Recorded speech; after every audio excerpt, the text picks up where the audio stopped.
with Assalamu alaikum wa rahmatullahi wa barakatuh. And we make the dua which is masnoon, Allahumma barik lana fi Rajabin wa Shaban wa baligna Ramadan. Before, Ameen ya Rabbil Alameen. Before we commence our talk tonight on Palestine, the way forward, it is not often that I have the honor to be joined by two of my classmates. We studied together, three of us studied together at the Alimi Institute of Islamic Studies in Karachi, Pakistan, more than 50 years ago. We already have, of course, Professor Dr. Abdul Fazl Mohsin Ibrahim, with whom you are familiar. He's here living in Durban. But Maulana Abdul Rashid drove from Mozambique to come to be with us here tonight. And I'm meeting him for the first time in about 55 years. So it's a happy occasion, and we thank Allah for having given us this chance to meet again and to revive memories of our time when we were students of Maulana Fadlur Rahman Ansari. May Allah have mercy on his soul. Ameen. The subject of Palestine, the way forward, can be approached from the perspective of political analysis. But I am not a political scientist. No. I am a student of the Quran, and I love to go to the Quran to find the guidance with which to respond to events unfolding in the world. In particular, events unfolding in the Holy Land.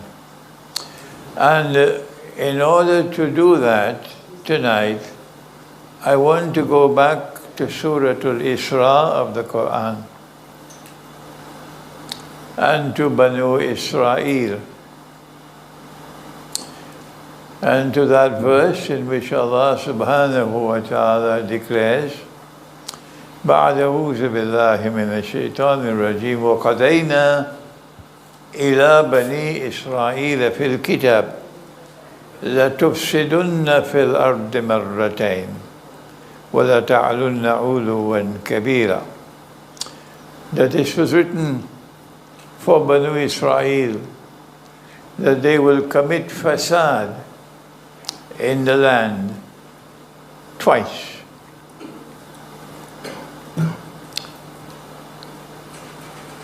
On both the occasions of fasad had already passed by the time the Quran was revealed. And so how do we respond to the present fasad, which is the third? This has been a problem which has intrigued scholars of Islam for the last 100 years or more. And I myself found difficulty for a long time with this verse of the Quran. How do we explain the third fasad when the Quran speaks of two? And then I realized, because the river of knowledge flows at its own speed, I then eventually realized that while the first fasad was that of Banu Israel, and the second fasad was that of Banu Israel, the third was not Banu Israel. Well, then who it is who controls power in Israel today? We're committing the fasad. And who it is who controls power in the modern Western world, who are aiding and abetting this fasad.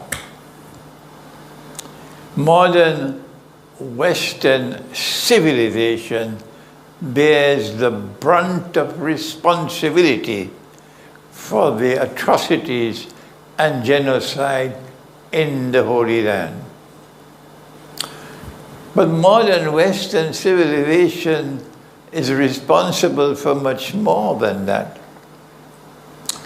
It is a unique event in human history.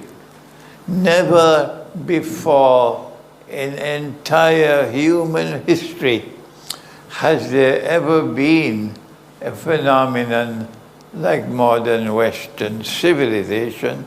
And I don't need to spend the next 10, 15 minutes in sharing with you that every time modern Western civilization delivers to us a revolution, it changes the whole world. An industrial revolution, a scientific and technological revolution, a feminist revolution, a revolution in transport, in travel, in communications, a revolution in education, in knowledge. This is something unique in human history. But modern Western civilization is doing more than changing the world again and again. Not only does modern Western civilization control power in the world, but power rests on the foundations of godlessness. And power is constantly used to oppress. And that power has an obsession with the Holy Land. Even before the modern West emerged, while it was still Western Christendom, Christianity of the West, they already showed that obsession with the Holy Land with the Crusades. The Crusades started in 1090 of that Christian era and continued until a British army conquered Jerusalem in 1917. And the British General Allenby then announced, "Today the Crusades have ended." This modern Western civilization has presented challenges to the religious way of life unprecedented in human history. Now then, I need not spend more time on emphasizing that this is an absolutely unique event in history, unprecedented. But the Quran says that it explains all things. Tibyanan likulli shay. And hence there must be an explanation for the phenomenon of modern Western civilization, which today is responsible for the fasad and genocide in Gaza. There must be an explanation for modern Western civilization in the Quran. And if we are to look forward to a way forward, we cannot do that without understanding the reality which confronts us. I hope I have made myself clear. What then does the Quran say about modern Western civilization? Here we come to a sad reality. It's a sad reality, and we do not describe it in any way meant to humiliate others. We simply want to enter into the record a sad reality that the world of Islamic scholarship has not as yet presented from the Quran that which explains the phenomenon of modern Western civilization. If I am wrong, I invite you to correct me, not just the audience that is listening to me here in Durban, but in addition, the larger audience who would listen to this lecture on the internet around the world. If I am wrong, I invite you to correct me. Tell me, who are the scholars of the Quran who have used the Quran and explained from the Quran the phenomenon of modern Western civilization. My teacher of blessed memory, Maulana Dr. Muhammad Fazlur Rahman Ansari, and his teacher, Dr. Muhammad Iqbal, must be credited as pioneers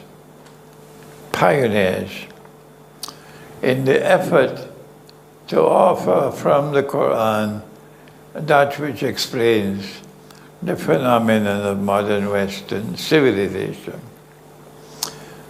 But for reasons best known to them, they never publicized their views. And when they did speak, they spoke in such a way that it was not clear, for reasons best known to them. But nevertheless, they must be recognized as pioneers in the field. I do not include the Turkish scholar Badiüzzaman, Sayyid Nursi, in that group, although he also seems to be bordering the group. What does Iqbal say?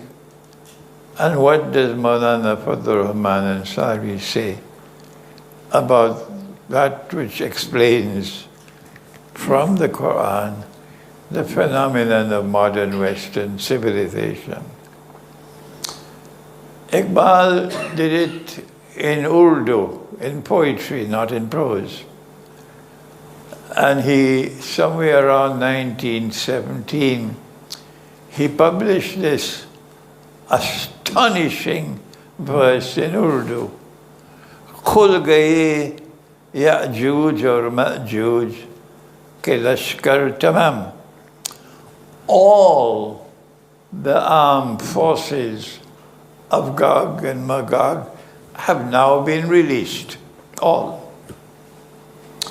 Chashme Muslim dekh le, tafsir harfi ransirun. The world of Islam must now direct its attention to the Quran, says Iqbal. And when you direct your attention to the Quran, you must direct your attention to Surah Al-Anbiya, says Iqbal. And when you direct your attention to Surah Al-Anbiya, you must direct your attention to this passage, which ends with the word Yansirun. What is the passage of the Quran to which Iqbal is directing attention way back in 1917, more than 100 years ago? Allah speaks in Surah Al-Anbiya about a town And I have explained this 500,000 times already, so my audience might be fed up of me by now. But I can explain it another 500,000 times, and it would appear it makes no difference. It makes no difference. It's just whistling in the wind. The world of Islamic scholarship will not accept. That is the sad reality. وَحَرَامٌ عَلَى قَرْيَةٍ أَهْلَكْنَاهَا أَنَّهُمْ لَا يَرْجِعُونَ. Allah speaks of a town, and He said He destroyed the town, and He expelled the people of the town, and He then placed a ban on them that they could never return to reclaim that town as their own. Hatta, until when? Hatta إذا فتحت. Mark the language. فتحت. Mark the language. فتحت. Until حتى إذا فتحت يأجوج ومأجوج وهم من كل حدب ينسلون. And they will never return to reclaim this town until Gog and Magog are released. And when they are released, they spread out in all directions.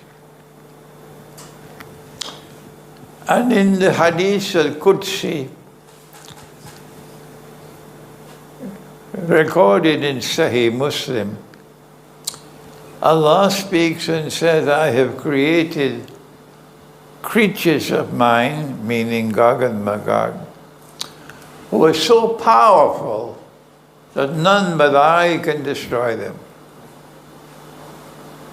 So when Gog and Magog are released into the world, they come with a power which is indestructible.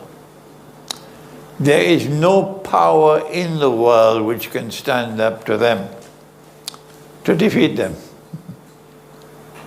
If ever they withdraw from a battle, it is because there is a public relation disaster if they continue. That's not a defeat, that's a withdrawal. So who are Gog and Magog? They are a people who will bring these people back to that town from which they had been expelled, and Allah had placed a ban on them. And which is the town? Maulana Fadlur Rahman Ansari, rahimahullah, came to the conclusion that the town was Jerusalem. And he was correct. But he did not publish his views. He did not publish his views, and we got to know of his views from someone else who said, Maulana Fadlur Rahman Ansari explained the subject to me. And that man wrote a small pamphlet on Israel and Gog and Magog, and I read that pamphlet. It would appear that Iqbal came to the same conclusion, but we don't have the evidence to support the view that the town is Jerusalem. I came to the same conclusion in the 1990s when I was based in New York. But I did it by climbing the mountain myself. I got no help from Iqbal, I got no help from Maulana Ansari. I climbed the mountain by myself. And I came to the conclusion that the town was Jerusalem. And then I said, this is supported by Nabi Muhammad sallallahu ta'ala alayhi wa sallam. Why? How does Prophet Muhammad sallallahu ta'ala alayhi wa sallam support the view that the town mentioned in Surah Al-Anbiya is Jerusalem? I can only hope and pray that Allah might take these words to those in whose hearts there is no arrogance of knowledge, that they might understand and accept it. But for those who are arrogant, intellectually arrogant, they're following Shaitan. They're hopeless. Nabi Muhammad sallallahu ta'ala alayhi wa sallam spoke about Gog and Magog traveling past the Sea of Galilee on their way to Jerusalem. Of course, the word Jerusalem is not in the Hadith. It is Baytul Maqdis. And Nabi Muhammad alayhi salatu wasalam also said that Allah Most High would destroy Gog and Magog in Jerusalem. So we have support from Nabi Muhammad alayhi salatu wasalam that the town is Jerusalem. And this was the view of that outstanding scholar of Islam, Maulana Dr. Muhammad Fadlur Rahman Ansari, rahimahullah. Now then, when you and I accept that the town is Jerusalem, now it's possible for us to understand reality, not only in the world, but also in the Holy Land. And it's also now possible for us to look to the way forward. You cannot plan a way forward unless you understand where you are and what is the reality which confronts you. If Gog and Magog are those who brought the Jews back to Jerusalem to reclaim it as their own, 2,000 years after Allah had expelled them and placed a ban on them that they could never return to reclaim Jerusalem as their own, then who are Gog and Magog? The answer is Gog and Magog are those who control power in modern Western civilization.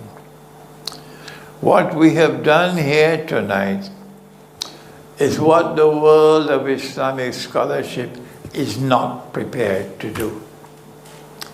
And I have been teaching this subject for more than 25 years, and I'm just whistling in the wind, a voice crying in the wilderness.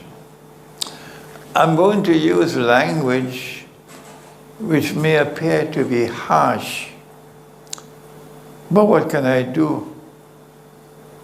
When I look at this subject, the necessity of turning to the Quran to find an explanation in the Quran for the phenomenon of modern Western civilization and the silence from the world of Islamic scholarship and the refusal to listen to me, I have no other alternative but to declare that there is an intellectual paralysis which now affects Islamic scholarship, the world of Islamic scholarship. This is very harsh language. But Iqbal used even harsher language than that. Iqbal said there's a need for a reconstruction of religious thought in Islam. That's far more harsh than my language. So now, the first and the second fasad was Banu Israel. But the third fasad is Gog and Magog. And if the third fasad is Gog and Magog, we now understand that Gog and Magog not only control power in the modern West, but also control power in Israel. That those who control power in Israel are not Banu Israel. Banu Israel are a people who are genetically cousins of the Arabs. There is a genetic affinity between Banu Israel and the Arabs. They're like cousins. But those who control power in Israel are not Banu Israel. They are a European people who have no genetic links with Banu Israel. They are part of modern Western civilization. Now then, we can now understand the power which they wield and why that power is resting on the foundations of godlessness. An indestructible power. No combination of forces in the world can resist them. Before we leave Gog and Magog, let us turn to the view that Gog and Magog are creatures living in the interior of the earth. Funny looking creatures, perhaps for amusement's sake, with 24 noses and 3 ears and so on. That's the kind of language you find in the Hadith. Okay, let us examine that Hadith using the Quran as a judge. When we turn to the Quran for absolute truth, Allah has created sentient beings. Only 3. Not animals, not trees and plants. Sentient beings, only 3. The angels, because an angel can say, I am Gabriel. The angel has self-consciousness. I am Gabriel and you are the messenger of Allah. And Allah has created jinn.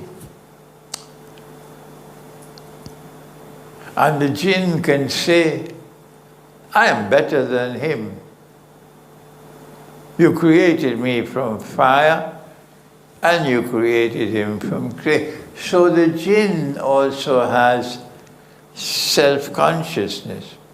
But in addition to that, the jinn has a self-directed will, meaning the jinn has a free choice. The angels don't have that. An angel must obey whatever command Allah gives, but a jinn can disobey. And Allah has also created human beings who have self-consciousness. They have a self-directed will or free will. And my teacher of blessed memory Dr. Burhan Ahmad Farooqi, wrote a beautiful PhD thesis. Oh yes, small but beautiful. A Mujaddid's conception of Tawheed. And in that book, he analyzes human consciousness. What are the constituent elements of human consciousness? That's another story, but for those who have an appetite for knowledge, read that book. So now then, these are the three that Allah has created. Gog and Magog commit fasad. That's what the Quran says. Where? In Surah Al-Kahf. Inna ya'juja wa ma'juja mufsiduna fil ard. In order for Gog and Magog to commit fasad, Gog and Magog have to be sentient beings, but they can't be angels, because angels do not commit evil. Gog and Magog cannot be jinn. Why? Because when Zulkarnain built the barrier of blocks and iron, they could neither penetrate nor could they scale. But a jinn could pass through the wall. So now, all that remains is that Gog and Magog have to be human beings, not some fancy creatures living in the interior of the earth. Allah never sent human beings to live in the interior of the earth. But it is such a sad story that so many Muslims accept the hadith uncritically, and so they are misled into believing that Gog and Magog must be some kind of a strange creatures, not human. That's nonsense. Then Allah's messenger spoke about Gog and Magog in the context of the return of Nabi Isa alayhi salam. That after Nabi Isa alayhi salam returns and he kills Dajjal, then says a hadith of Sahih Muslim, listen carefully, فَبَعَثَ اللَّهُ يَأْجُوجَ وَمَأْجُوجَ. Ba'atha means to send.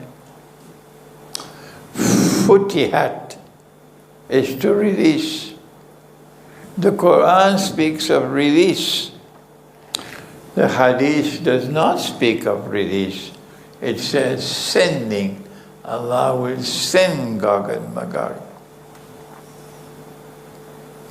So the world of Islamic scholarship, with the exception of Maulana Fazlur Rahman Ansari, and the possible exception of Dr. Muhammad Iqbal, the world of Islamic scholarship, correct me if I'm wrong, the world of Islamic scholarship is all agreed that Gog and Magog have not as yet been released by Allah. And that Gog and Magog are not actors in the world today. Gog and Magog will only be released by Allah after Nabi Isa alayhi salam returns and after he has killed Dajjal. Only then will Allah release Gog and Magog. And I have tried and I have failed. And for me, it's a hopeless task. I call it intellectual paralysis.